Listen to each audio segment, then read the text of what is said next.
কি তোমাদের কি ব্যাপারটা বলো তো? এর সময় আছে তো নাকি?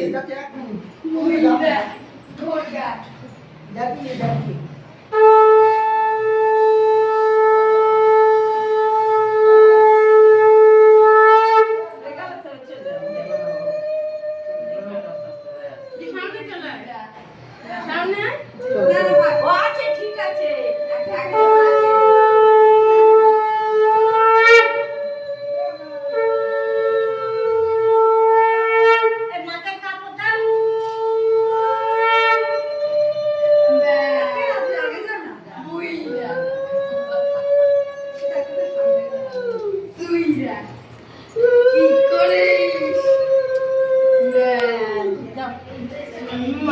ঢোকো।